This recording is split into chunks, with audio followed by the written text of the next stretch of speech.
Hello everybody, welcome back to, I believe, episode 6 or 7? I can't remember. I'll put the episode number right here because I can't remember it.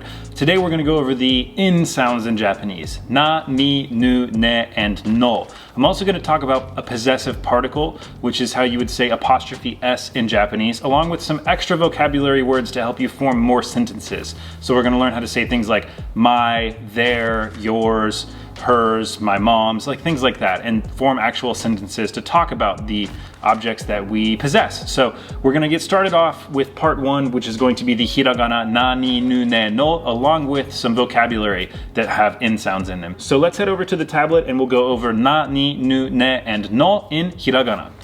So we have here na, ni, nu, ne, and no. These are the in sounds in Japanese. These are the in hiragana symbols. Now there's a couple on here that might be a little confusing to draw, but we have some that we do recognize some parts for. So let's get started with the first one, which is na. Na. Now this hiragana has like 2 different ways people write it generally, but both of them look so similar that it doesn't really matter. I'll show you both ways like I always do, but keep in mind, it doesn't really matter how you write this because they both look very similar. And here's the stroke orders for this. We have the horizontal line first, the vertical line intersecting the horizontal line in the middle, a little dash on the side, which is where it will change when I show you the second way. It's kind of like a greater than symbol or less than symbol. And then we have a little circle in the bottom right corner. So we have these pieces to make up the hiragana na. And here's how I would write the symbol for na. So first you have a horizontal line, then a vertical line that goes through it, then the little piece on the side, and then the bottom circle, which is where we're going to start from the top, go over to the bottom and out the side. So a little bit faster, it's going to look just like that. So that's how a lot of people write na. Like I said, there's 2 ways to write it. I'll show you the way I do it, which is very similar and probably the more common way, but like I said, they're very, very similar. So the way I would write na is to go horizontal, vertical line, and then instead of making that little angled mark right there, I would just make a line, just a straight line. A lot of people do that. It's pretty common to see a straight line. That's how I handwrite it. That's how a lot of people handwrite it. So it's very similar, like I said. And then at the bottom, we do the same exact thing. We come over, just make that piece right there. So the first one I taught you looks more like this, or you'll see people write it kind of like this, or maybe even kind of more like that. And then the one right here is also a common way to see it. They all look very, very similar, honestly, so I don't think it's really that big of a deal. But yeah, that's how I write the letter na. Moving on to the letter ni. So we have ni right here, and it might look kind of familiar because this first part you see in ke, which looks like this right here.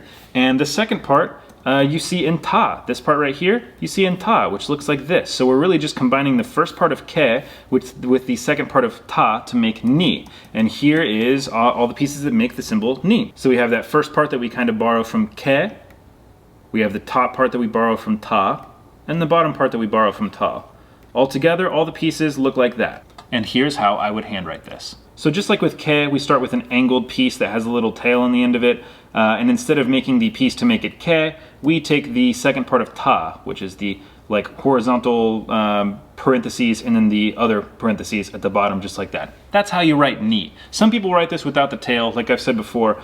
Some pieces right here, you might see a tail on. A lot of people don't write it that way, so you may see it written more like this, but a lot of people do write it with the tail. I kind of tend to write ni with the tail on it. So I would say, yeah, I would say naturally I would write it with a tail personally. But you don't have to write it with the tail. You can write it just as long as it's kind of angled. It doesn't have to have a tail on it. It can look just like this. That is also ni. That's more handwriting ni. So that's how you write ni. Just 3 simple strokes. So moving on to ne. Now with ne, there are 2 different ways people write this. And it's not really changing like the design of the symbol, but it changes the stroke order with the symbol. As you can probably tell right here, there's only 2 strokes to make this symbol. And some people start with 1 stroke and some people start with another one. I'll teach you the way that the book teaches you, and then I'll teach you the way that I write it, but you might get looked at a little funny because not everybody writes it that way. So the 2 pieces that make up this hiragana are first a straight line down, and second, the second Z shape with a weird little circle at the bottom of it. And here's what those 2 pieces look like separately. So we have a straight line down, then we have this weird second shape which might be a little confusing for you to make, and you'll probably confuse this with nu for a little while. Ne and nu, the second symbol right there, kind of looks a lot alike, but I will show you how to write it so it makes a little bit more sense. So what the book would tell you to do is to come down first, make the vertical line first, then make that second shape right there second. Now I'm going to show you this second shape a couple different times because I feel like it's a little confusing for some people. The second shape is going to look kind of like a Z like this, and then we're going to come over and back around just like that. Another time. Weird Z shape and then back up just like that. One last time. weird Z shape, up, just like that with that little circle on the bottom. The way I write this is a little differently. Usually the way I write this is I make that shape first and then I do the vertical line. And the reason I do that is because almost every Japanese symbol has the vertical line written after whatever has to go in the middle or the horizontal piece. Now with hiragana, I guess this one's different. I didn't know that it was different. I was taught to do the symbol first, like that second stroke first, and then the vertical line down through it, but the book told me something different. So I'm going to go with what the book said, and I'm gonna say, okay, do a vertical line down first, and then make that second piece right there. So I personally think this is easier, but like I said, the book does teach you to go vertical first and then make the second symbol afterwards. Let's move on to nu, which looks a lot similar. So with nu, you'll also notice that little circle piece on the edge like that. Now, nez looks like that. Nu looks like this. They're very similar and they can be confusing if you're not really practicing a lot. So what I recommend for you to do is to write these over and over and over again. And as you write them, say it out loud. So when you're writing the symbol for nu, say nu. Nu, nu, every time you write it. When you write the symbol for ne, say ne, ne, ne, every time you write it. That way you don't get these so confused and it makes it a little bit easier for you to move on with your learning. So let's talk about how to draw the nu symbol real quick. So we have an angled line first, from going from the top left to the bottom right, and then we have that second piece that I showed you a second ago, and both pieces separated look like that.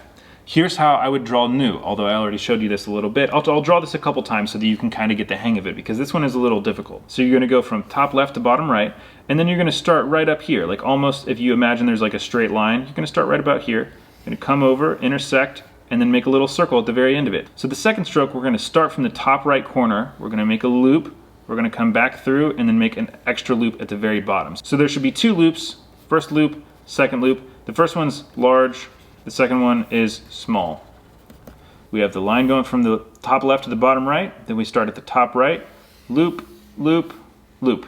That's nu. That's how you write the hiragana nu. Now luckily, nu is not a hiragana that you see all that often in Japan. I mean, it's one that you will see from time to time, but there are ones that are way more common. This is not super common, but it is used pretty regularly. Most of the words that are using the hiragana nu actually have kanji that you write instead of the hiragana, which we're going to get into later. But you should know how to write nu, even if you don't write it all that often or see it all that often. Now we're going to move on to the last N hiragana, which is no, which also happens to be a particle, which is basically apostrophe S that we're going to talk about later on in the lesson.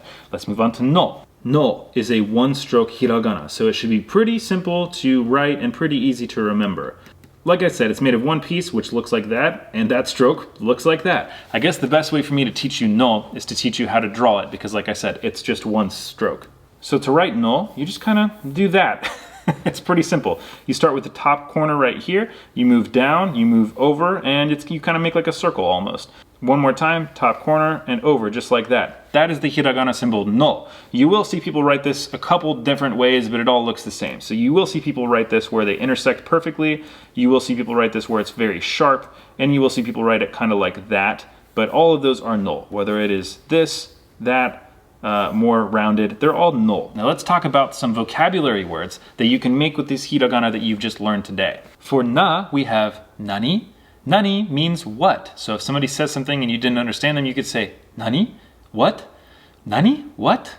We also have naka for na. Naka means inside or middle. Naka. Ie no naka, the middle of the house or the inside of the house. Ie no naka. Also we have anata. Anata means you in Japanese. Anata, you. For ni, we have kani. Kani is crab in Japanese. Kani. We also have oni-san, which means older brother. Oni-san. This is a long E sound, so it's o-ni-i-sa-n. Oni-san, older brother. For nu, we have inu. Inu means dog.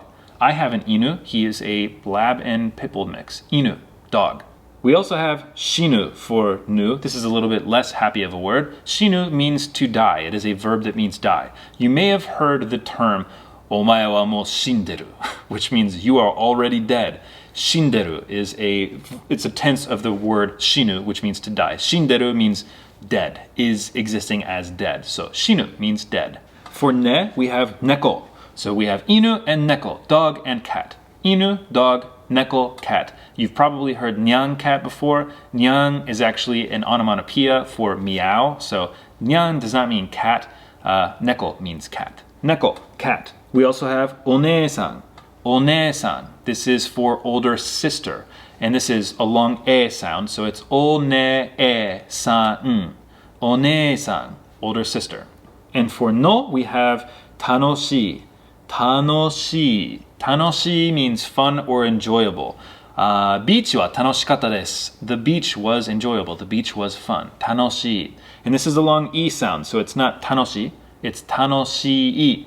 Tanoshii. Tanoshii. Fun or enjoyable.